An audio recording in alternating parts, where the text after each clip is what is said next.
Hello there. Please come in, have a seat. Welcome to your IQ exam. Yes, this is the first step in being a wizard.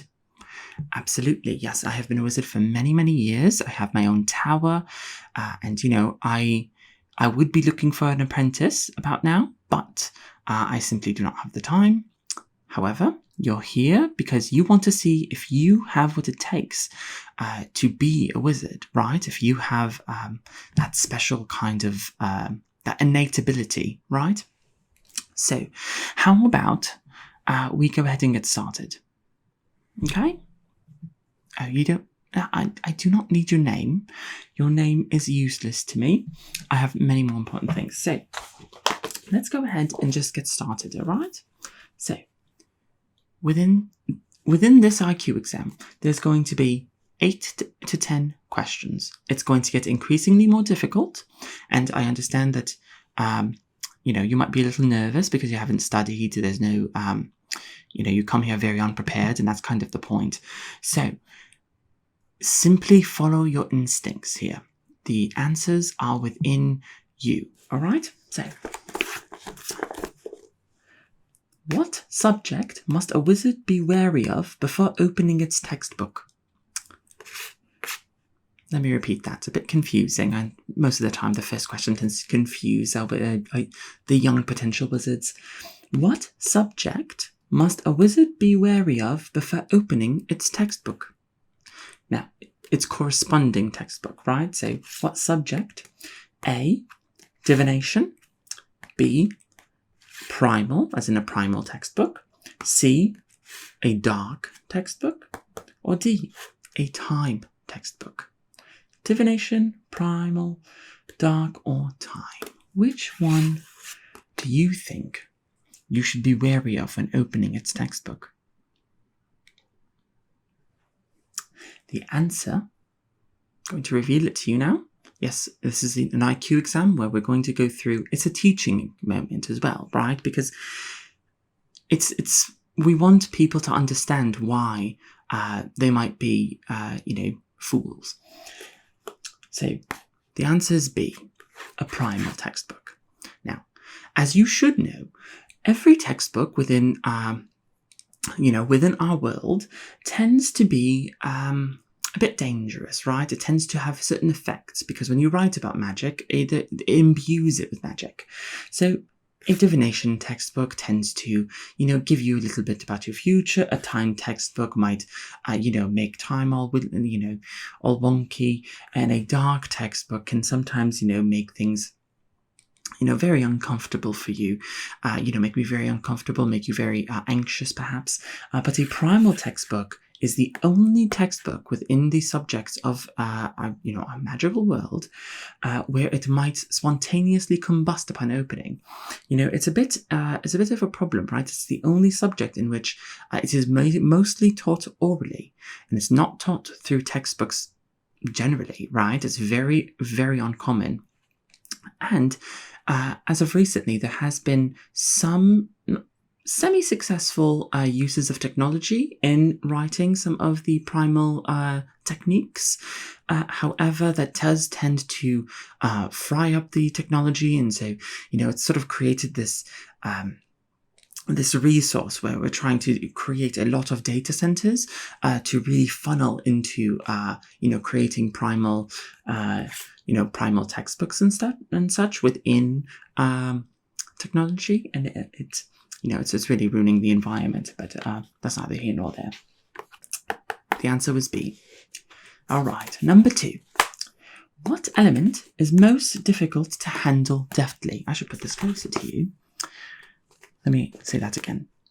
What element is most difficult to handle deftly? All right, so there's a bit of a typo here, I would say. Us wizards, we're very, very busy, so we don't really check these very often. It should say what element duo is most difficult to handle deftly. So let's start. A, fire and water. B, earth and lightning. C, air and grass. Or D, poison and fairy. Let me repeat the answers again. A, fire and water. B, earth and lightning, C, air and grass, D, poison and fairy. Why are there colours? There are no colours here. This is all written in a complete plain pen. All right. So fire, water, earth, lightning, air, grass, poison and fairy. Which do you think? Yes, it is earth and lightning. All the other options coexist in some capacity. Fire and water is the most, combustive, but it does create steam. Steam is very useful. Air and grass, that tends to be how nature exists.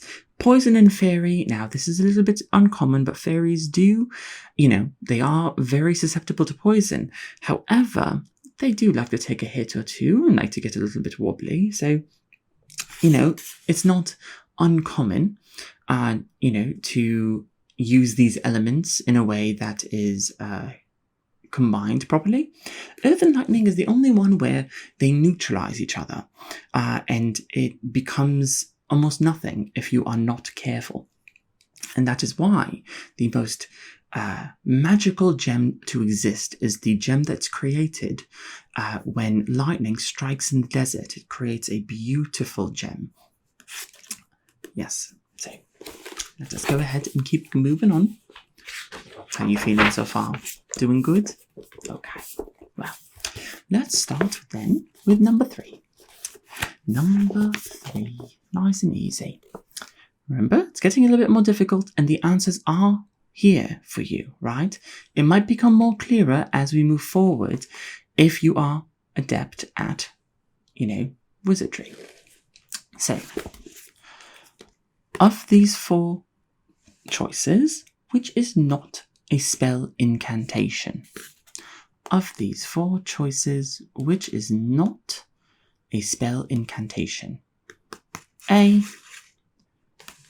B, C, or D? Which?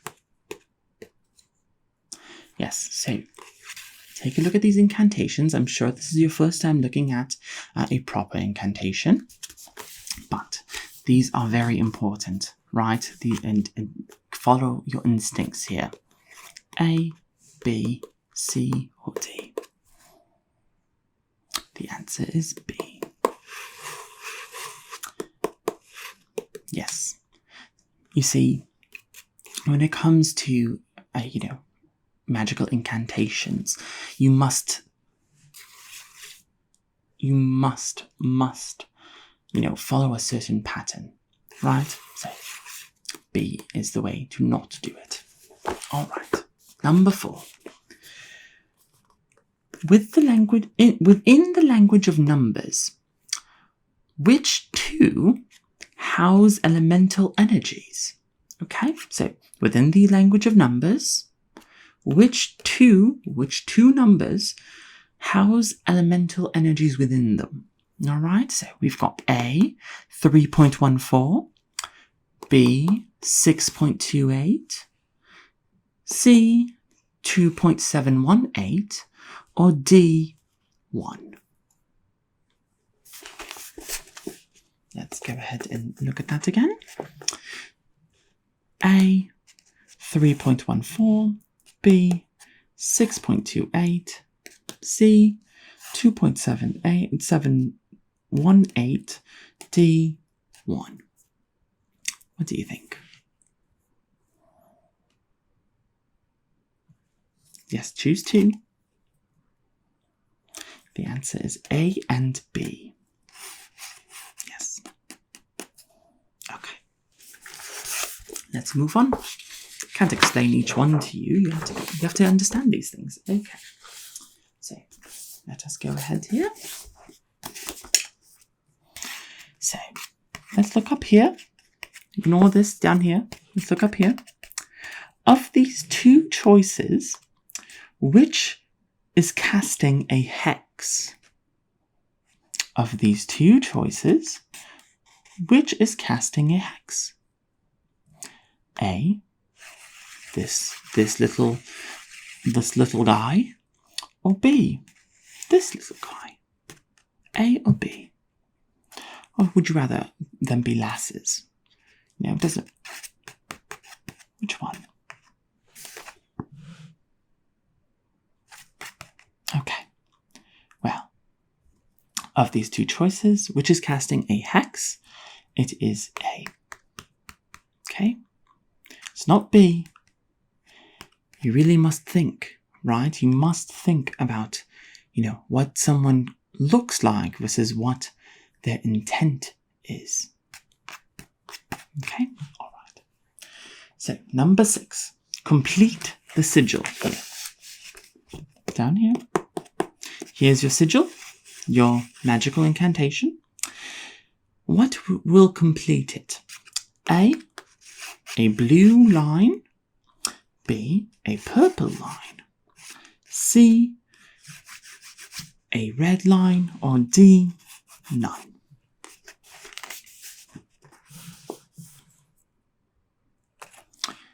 A blue line. B, a purple line. C, a red line. Or D, none of the above.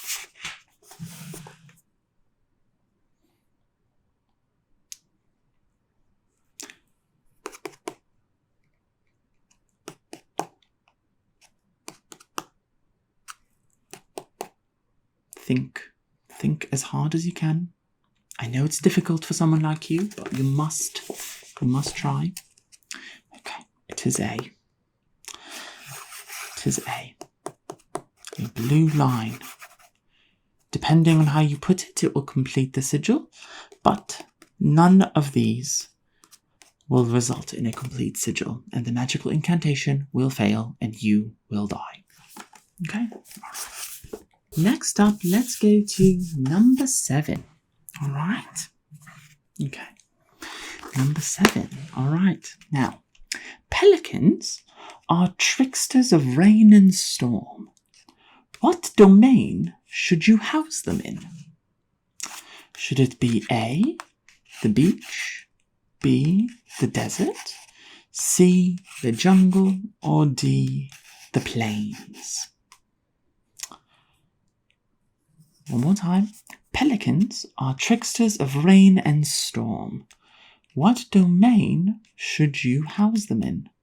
A, the beach, B, the desert, C, the jungle, or D, the plains? Which? You might think it's the jungle, but is in fact the beach. Okay? It is the beach. Listen, you must know these things if you are going to be a wizard. Pelicans are perhaps one of the most essential creatures within our world, and if you do not know this stuff, then what use are you as a wizard? Okay. Now moving on to number 8. What school of magic do pelicans represent? Okay. What school of magic do pelicans represent? A, time. B, dark. C, primal. Or D, divination.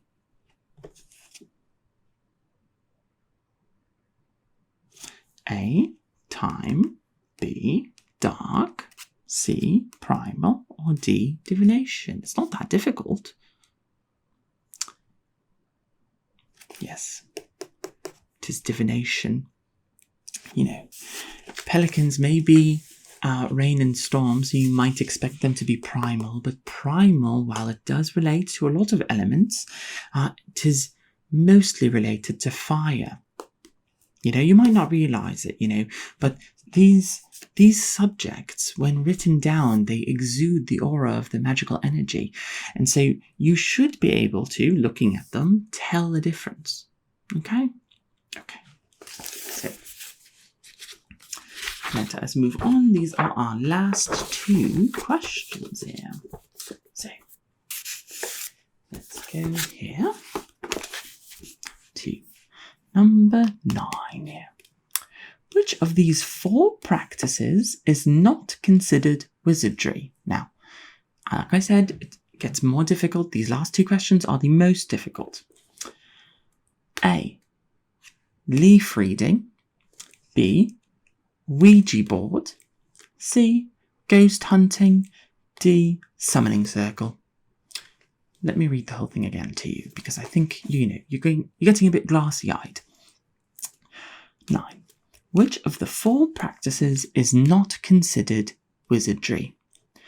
A. Leaf reading. B. Ouija board. C. Ghost hunting. Or D. Summoning circle. Which is not considered wizardry? I'll give you a hint. It is A is not correct, and D is not correct. So the answer as to what is not considered wizardry is either B or C. It is C. If you must have an explanation, then I simply must say that you are not fit to be a wizard. So let's move on. Number 10. Complete the T sequence. The T sequence, right? T. Green, chamomile, rooibos, blank. What is in this blank? It is possible to get multiple answers, but there are only a few correct ones. So, complete the T sequence. Green, chamomile, rooibos, blank.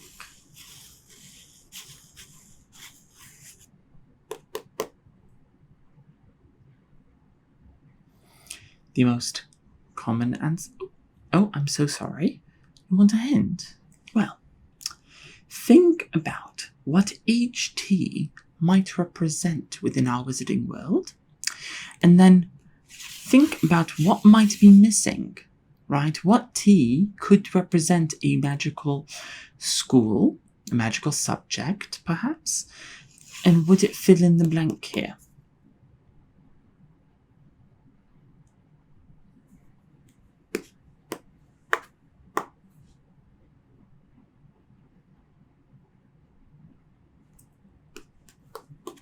Okay, so the most common answer is black tea. Black tea, yes. Green is of the grass nature. Chamomile, of course, would be lightning. Rooibos would be fire. Black would be dark. Okay?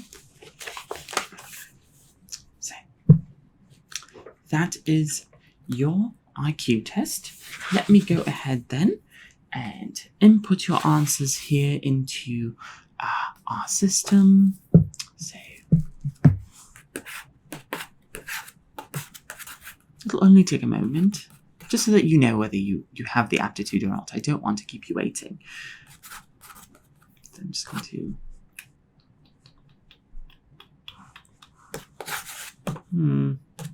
Getting a bit of an error. Yes, it is. It is one of those things, when someone does a bit. It's hard to explain to a novice like you, to be honest. Here, let me just. There you go. Oh, all fixed. Okay. Well then, I'm pleased to say that you have barely passed to this Wizarding IQ test, and therefore you are going to be welcome as any apprentice to a wizard, but not me. Okay? I do not have time for you. Okay, well, if that'll be all then for you, you can go ahead and head out. If you, of course, look through our archives, you will be able to find the addresses of many different wizards. They tend to go no contact with the outside world, so you're going to have to go visit them to see if they will take on an apprentice. Taking on an apprentice, of course, will will, mean you'll get lodging and free food from them, but you will have to, be at the beck and call. There does tend to be a bit of a power imbalance when it comes to these sorts of things, because wizards, because we have a lot of power, we have a lot of magic, it does tend to create a situation where we abuse that power, so there tends to be a lot of complaints to the board, and the board doesn't really listen, and it tends to be a bit of a problem. But you signed up for this, I'm sure, so, and you didn't. Well, anyway, it's nothing. Once you get past the abuse, and once you get past it, then you can abuse others, and therefore, that's called the cycle of abuse for a reason. I, of course, don't partake in it because, simply put, I do not have time for it. So, now I'm always busy, and just because I'm here doesn't mean that I'm not busy. I have plenty of animals at the house, at my tower, to take care of, and simply I do not have time for someone who wants to be my apprentice. Okay, well, if you stop by my tower, I will think about it, but I will not hold my breath, okay? Okay then. Yes, I'd rather not have someone who barely passed the IQ exam. Okay, well, have a wonderful day and good luck with your search.